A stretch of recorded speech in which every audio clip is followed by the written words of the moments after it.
Gloria al Señor. El Señor les bendiga, amados hermanos. Les saludo en el nombre precioso de nuestro Señor Jesucristo. Y vamos en esta hora a meditar en la palabra del Señor.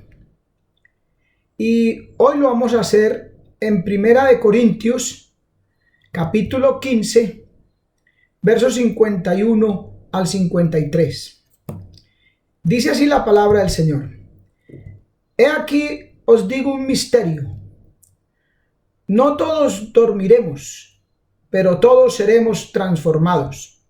En un momento, en un abrir y cerrar de ojo, a la final trompeta, porque sonará la trompeta y los muertos serán resucitados incorruptibles, y nosotros seremos cambiados, porque es menester que esto corruptible sea vestido de incorrupción y esto mortal vestido de inmortalidad. Padre, te damos gracias en el nombre maravilloso de Jesús de Nazaret. Gracias, Señor, por tu palabra. Tu palabra es verdad, fiel y digna de ser recibida por todos. Todos somos amonestados con ella y en guardarla hay grande galardón. Bendícenos, consuélanos, edifícanos a través de tu palabra. Te lo pedimos, Señor, en el nombre de Jesús. Amén. Vamos a meditar en esta hora bajo el tema el rapto y la segunda venida de Cristo. Aquí el apóstol Pablo nos está hablando de ese momento glorioso cuando sonará la trompeta y seremos trasladados de esta tierra a las nubes y luego iremos a la presencia del Señor. Este tema es uno de los más importantes de las profecías que todavía no se ha cumplido. No podemos olvidar que la profecía es la historia escrita de antemano por nuestro Señor. Así como fue anunciado muchos siglos antes del advenimiento de Cristo. Y Él vino como hombre, descendiente de Abraham, de la tribu de Judá, de la casa de David, que nació de una virgen en el pueblito de Belén.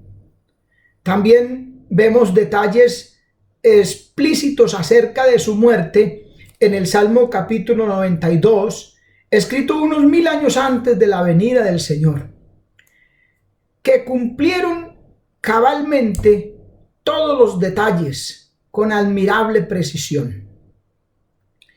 La enseñanza de que Cristo volverá a esta tierra, tal cual era cuando ascendió a la diestra de Dios, es clara y ampliamente presentada en las Escrituras. Dice en el libro de los Hechos capítulo 1 en el verso 11, este mismo Jesús que ha sido tomado de vosotros arriba al cielo, así vendrá como le habéis visto ir al cielo. Es su promesa. Él vendrá. Ahora, nosotros debemos de saber que esta venida del Señor será en dos fases. Y para comprender mejor, es bueno entender que el rapto, el arrebatamiento de la iglesia al cielo, la primera fase, es Cristo viniendo por su iglesia. Y la segunda venida de Cristo es viniendo con su iglesia. ¿Ve? Hay una diferencia. En el rapto Él viene por, en la segunda venida viene con. Entonces miremos el arrebatamiento o rapto de la iglesia al cielo. En Juan capítulo 14, versos 2 y 3, Cristo le anuncia a sus discípulos: en la casa de mi Padre muchas moradas hay. Si así no fuera, yo os lo hubiera dicho. Voy pues a preparar lugar para vosotros. Y si me fuere y os preparare lugar, vendré otra vez y os tomaré a mí mismo, para que donde yo estoy, vosotros también estéis. Mire que es la idea solo de la traslación de los cristianos del pueblo de Dios al reino de los cielos. La idea es esa: voy a preparar lugar, vendré y os tomaré a mí mismo para que donde yo esté, vosotros también estéis. Igualmente, en Primera de Tesalonicenses capítulo 4, en el verso 16 y 17 dice: porque el Señor mismo con voz de mando, con voz de arcángel y con trompeta de Dios, descenderá del cielo, y los muertos en Cristo resucitarán primero, y luego nosotros los que vivimos, los que hayamos quedado, seremos arrebatados en las nubes para recibir al Señor en el aire, y así estaremos siempre con el Señor. La misma idea de la tierra hacia el cielo, ¿no? No dice del cielo a la tierra como sería y como vamos a ver la segunda venida del Señor. Ahora aquí dice con voz de mando. Ya en Juan 5, 28 y 29, la Biblia nos dice: no os maravilléis de esto, porque vendrá hora en la cual todos los que estén en los sepulcros oirán la voz y saldrán. Oirán la voz y saldrán. El orden de los acontecimientos sería: Cristo desciende del cielo hasta las nubes. Los cristianos que han muerto serán levantados de la muerte, y las almas de los muertos que han acompañado a Cristo desde los siglos, como se indica en 1 Tesalonicenses 4:14. Porque si creemos que Jesús murió y resucitó, así también traerá Dios con Jesús a los que durmieron en él, a los que murieron en Cristo. Entrarán en ese momento del rapto en sus cuerpos resucitados, un momento después de que los muertos en Cristo sean levantados. Los cristianos que viven serán arrebatados juntamente con ellos en las nubes para recibir al Señor en el aire. De esta manera toda la iglesia será sacada del escenario de la tierra y cumplirá la promesa de Juan 14, de estar con Cristo en la casa del Padre en los cielos. Bendito el nombre del Señor. Entonces los muertos resucitan, los que ya están muertos, que están con Cristo. Porque si creemos que Jesús murió y resucitó, así también traerá Dios con Jesús a los que durmieron en él. Esos que ya están muertos en Cristo, al momento de ser resucitados sus cuerpos, entran, y después los que estemos vivos en ese momento seremos arrebatados y todos nos vamos a encontrar en las nubes. Recibimos al Señor en el aire y vamos para el reino de los cielos. Primera de Corintios, en el capítulo 15, 51 al 58, vemos la venida de Cristo por su iglesia y se declara como un misterio. ¿Misterio por qué? Porque es una verdad revelada en el Nuevo Testamento, pero no en el Antiguo Testamento, en el Nuevo, pero no en el Antiguo. Por eso se cataloga o se dice que misterio, porque para los antiguos no había nada sobre esto, no hay profecías en el Antiguo Testamento, pero ya en el Nuevo sí.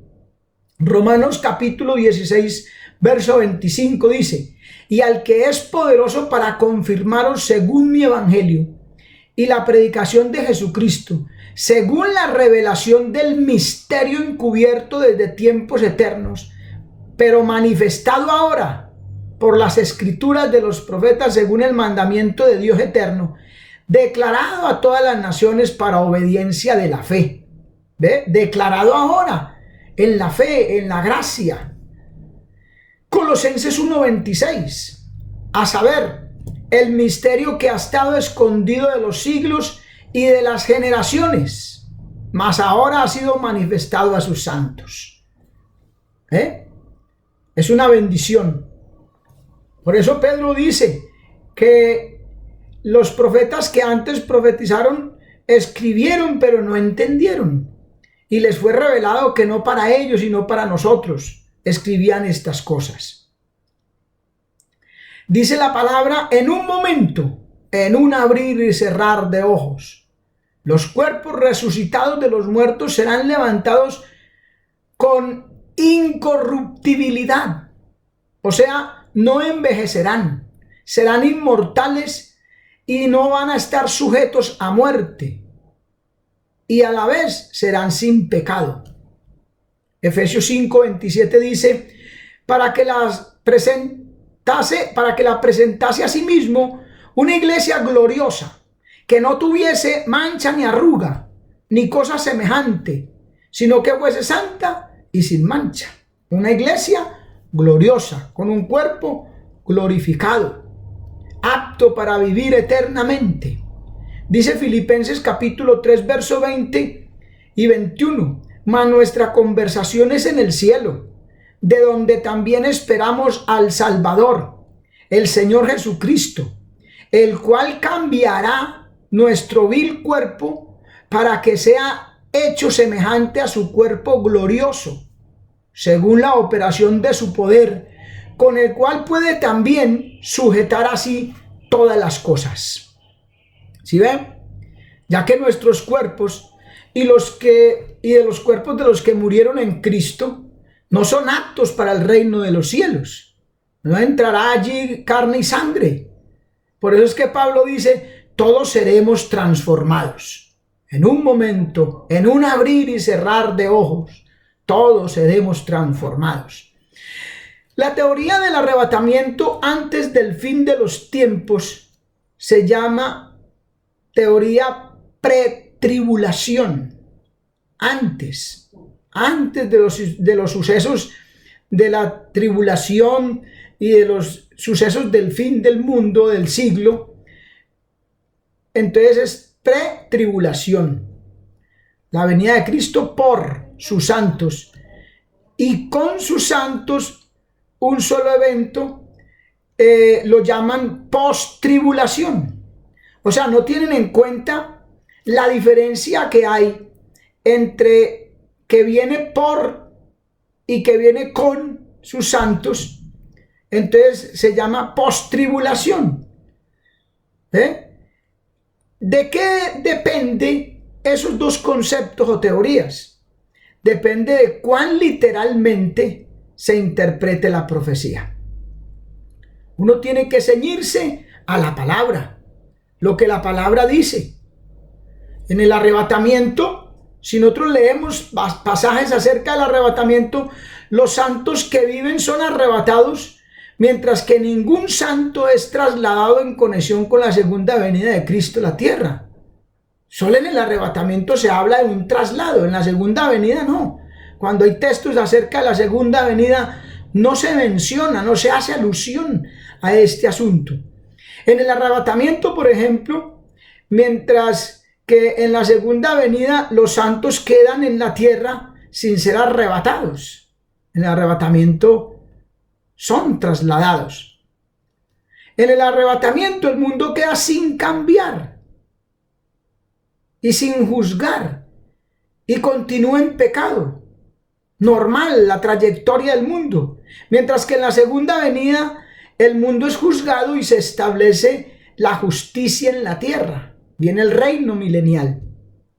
El arrebatamiento de la iglesia es una liberación de la maldición que sigue, de esa tribulación que viene.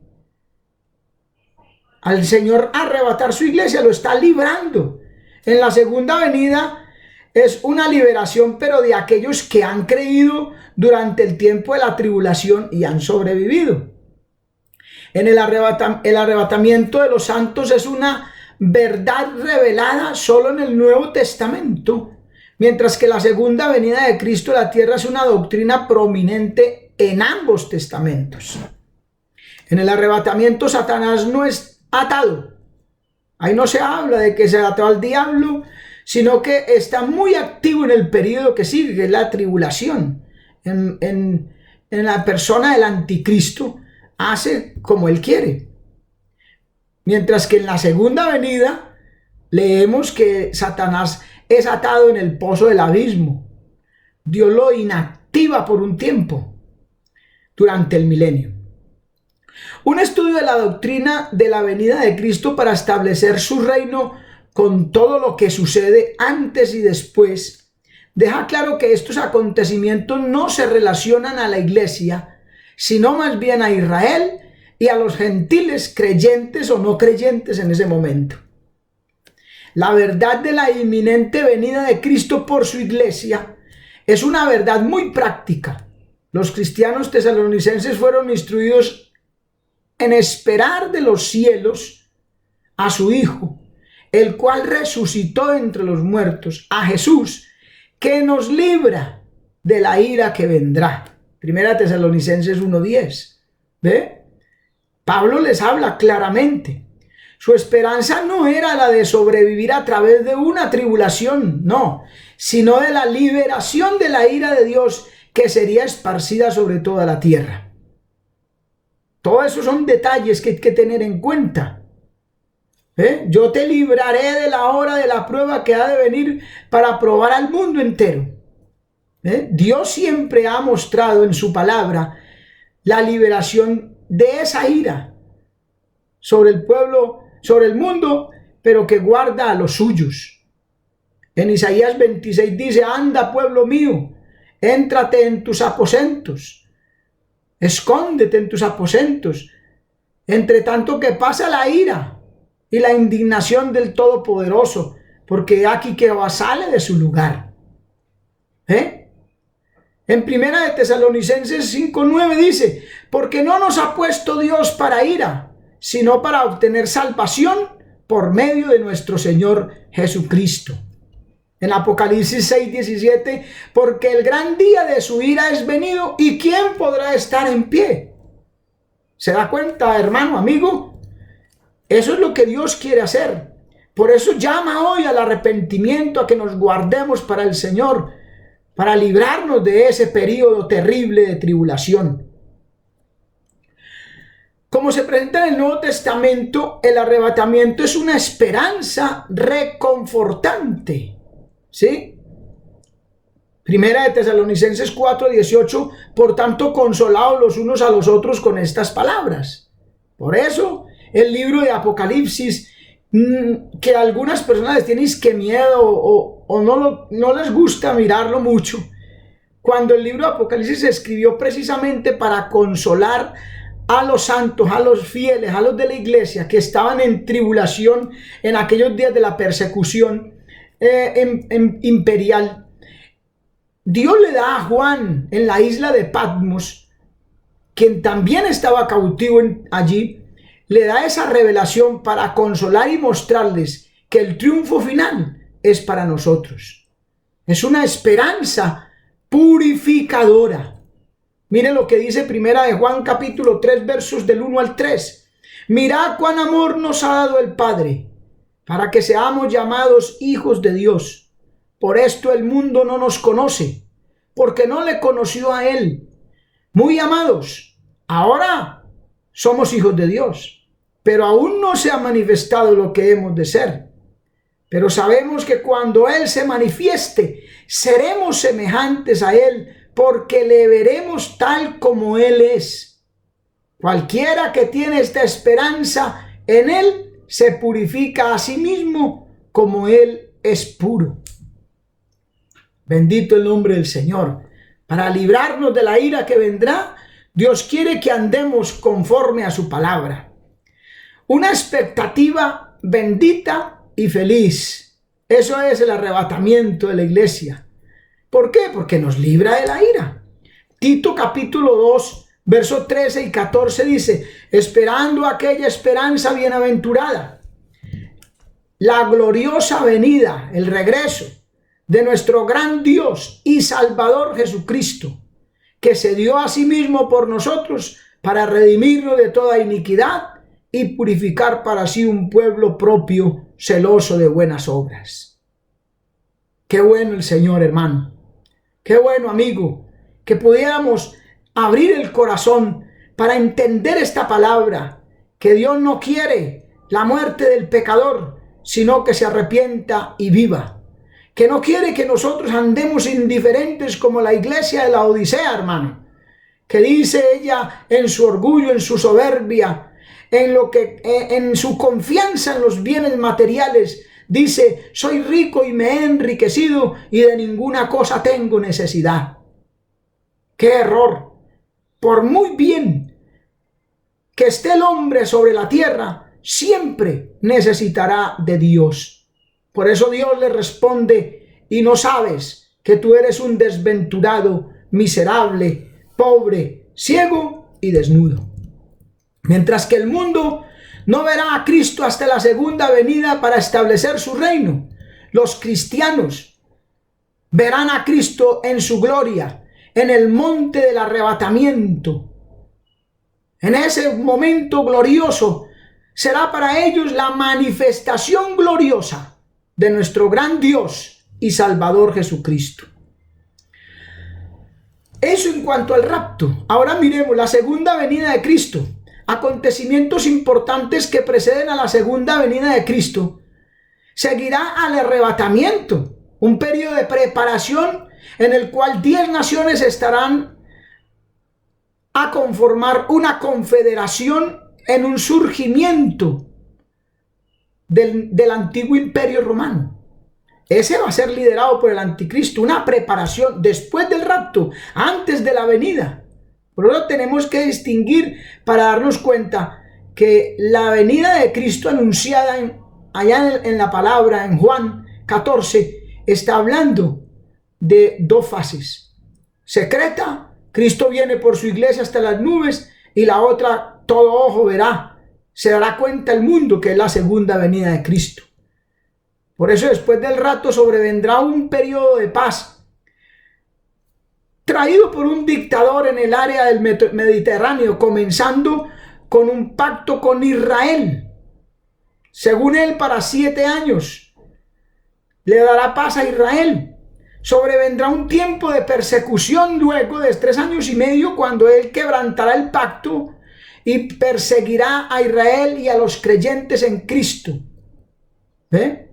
Al mismo tiempo, él se convierte en el dictador mundial que toma el control de todos los negocios en el mundo, de manera que ninguno pueda ni comprar ni vender sin su permiso. Va a controlar el mundo. Ese periodo se llama la tribulación y terminará con una gran guerra mundial. Apocalipsis capítulo 16, verso 14 al 16 dice: porque son espíritus de demonios que hacen milagros para ir a los reyes de la tierra y de todo el mundo, para congregarlos para la batalla de aquel gran día del Dios Todopoderoso.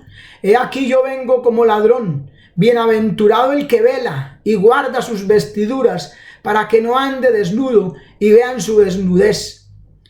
Y los congregó en un lugar que se llama en hebreo Armagedón. Allí será la batalla, cuando Cristo aparezca en las nubes con su iglesia. El anticristo se armará para destruirlo, pero Dios lo destruirá a él con el espíritu, con la espada que sale de su boca, con la palabra. En el momento culminante de esta guerra de Armagedón, Cristo volverá para liberar a los santos, los cuales aún no han sido martirizados, para traer juicio sobre la tierra y para traer su reino de justicia. Muchos pasajes describen este periodo en Apocalipsis, en el libro de Daniel y en otros lugares. Y aunque son días de conmoción, preceden a la segunda venida de Cristo. Sería imposible contemplar la segunda venida a la tierra como inminente, en vista de que estos acontecimientos no han tenido todavía lugar. Entonces, cuando uno los vea que están sucediendo, se advertiría, se prepararía, sabría que entonces el Señor viene. Diferente al rapto. En el rapto hay continuidad de historia normal y de un momento a otro, a la final trompeta, desaparecerán los de la iglesia del Señor Jesucristo. De acuerdo a la revelación dada por Cristo mismo, registrada en Mateo 24, su gloriosa aparición será como relámpago brillando del este al oeste. En los días que preceden descritos como la tribulación de aquellos días. Habrá conmoción en el cielo, el sol, la luna. Dice que no dará su resplandor, las estrellas caerán. Los mismos cielos serán como conmovidos. En Apocalipsis se dan muchos más detalles. El retorno de Cristo será visto por todos en la tierra. Y dice la Biblia, entonces se lamentarán todas las tribus de la tierra. Porque la gran mayoría de ellos son incrédulos, que esperan el juicio. Mateo 24:30. Entonces aparecerá la señal del Hijo del Hombre en el cielo, y entonces se lamentarán todas las tribus de la tierra, y verán al Hijo del Hombre venir sobre las nubes del cielo, con poder y gran gloria. Apocalipsis 19:11-16 dice, entonces vi el cielo abierto, y aquí un caballo blanco, y el que lo montaba se llamaba Fiel y Verdadero, y con justicia juzga y pelea. Sus ojos eran como llama de fuego, y había en su cabeza muchas diademas, y tenía un nombre escrito que ninguno conocía sino él mismo. Estaba vestido de una ropa teñida en sangre, y su nombre es el Verbo de Dios. Y los ejércitos celestiales, vestidos de lino finísimo, usted lo puede mirar ahí en Apocalipsis 19:8, se refiere a la iglesia, venían con él. La segunda venida es Cristo viniendo con su iglesia. Le seguían en caballos blancos, y de su boca sale una espada aguda para herir con ella a las naciones, y él las regirá con vara de hierro. Y él pisa el lagar del vino del furor y de la ira del Dios Todopoderoso. Y en sus vestiduras y en su muslo tiene escrito este nombre: Rey de Reyes y Señor de Señores. Ahí vemos la descripción de la segunda venida de Cristo, que culminará en el Monte de los Olivos, el mismo lugar de donde Cristo ascendió al reino de los cielos. Zacarías 3:14 del 3 al 4, después saldrá el Señor y peleará con aquellas gentes como peleó el día de la batalla. Se afirmarán sus pies en aquel día sobre el Monte de los Olivos, que está enfrente de Jerusalén a la parte del oriente, y el Monte de los Olivos se partirá por en medio hacia el oriente y hacia el occidente, haciendo un muy gran valle, y la mitad del monte se apartará hacia el norte y la otra mitad hacia el sur. Hechos capítulo 1:9 dice, y cuando él hubo dicho estas cosas, mirando ellos, él fue alzado, y una nube le recibió delante de sus ojos. Y estando ellos con los ojos puestos en el cielo, entre tanto que él se iba, he aquí dos varones se pusieron de pie junto a ellos en vestidos blancos, los cuales también le dijeron, varones galileos, ¿por qué estáis de pie mirando al cielo? Este mismo Jesús que ha sido tomado arriba de vosotros al cielo, así vendrá, como le habéis visto ir al cielo. Entonces se volvieron a Jerusalén desde el Monte de los Olivos, el cual está cerca de Jerusalén, camino de un día de reposo. ¿Se da cuenta? En el Monte de los Olivos fue llevado, al Monte de los Olivos vendrá. En su segunda venida, Cristo juzgará primeramente a los ejércitos del mundo desplegados en la batalla de Armagedón, y a establecer su reino. Congregará a Israel y le juzgará. Que ellos se van a arrepentir, pero no escapan del juicio de Dios. Ezequiel 20:33 dice, vivo yo, dice el Señor Dios, que con mano fuerte y brazo extendido y enojo derramado, tengo de reinar sobre vosotros. Y en el verso 38 dice, y apartaré entre vosotros los rebeldes y los que se rebelaron contra mí. De la tierra de sus destierros los sacaré, y a la tierra de Israel no vendrán, y sabréis que yo soy el Señor. Igualmente reunirá a los gentiles, o sea, las naciones, y las juzgará.